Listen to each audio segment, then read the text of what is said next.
Simposium ini bukan sekadar tradisi atau KPI acara tahunan. Ia adalah satu gerakan serta menyediakan satu wadah yang mana kita dapat berkumpul dan bersuara untuk menghormati sumbangan luar biasa wanita dalam bidang perubatan. Ia mencipta satu dialog yang bermakna tentang cabaran, pengorbanan dan kejayaan wanita dalam bidang perubatan. Persatuan Perubatan Malaysia Perak berbangga berada di barisan hadapan dalam gerakan ini. Hari ini kita berkumpul di bawah tema yang tepat pada masanya.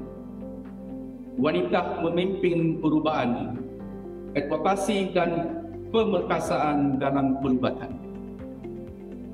Tema tahun ini bukan sekadar menikmati indah susunan perkataan, tetapi ia adalah untuk direnungi dan bertindak.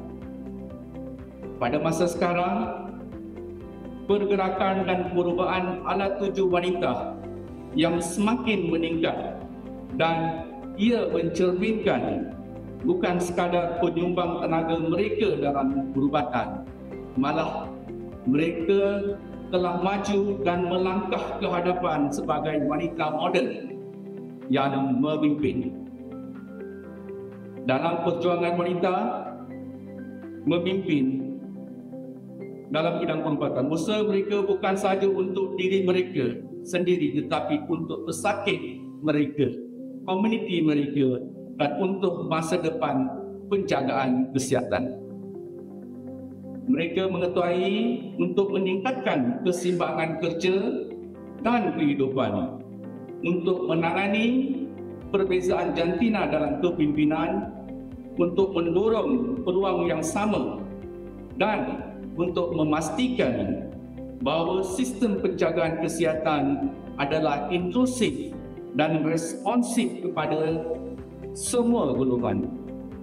Tetapi advokasi mesti digandingkan dengan pemerkasaan.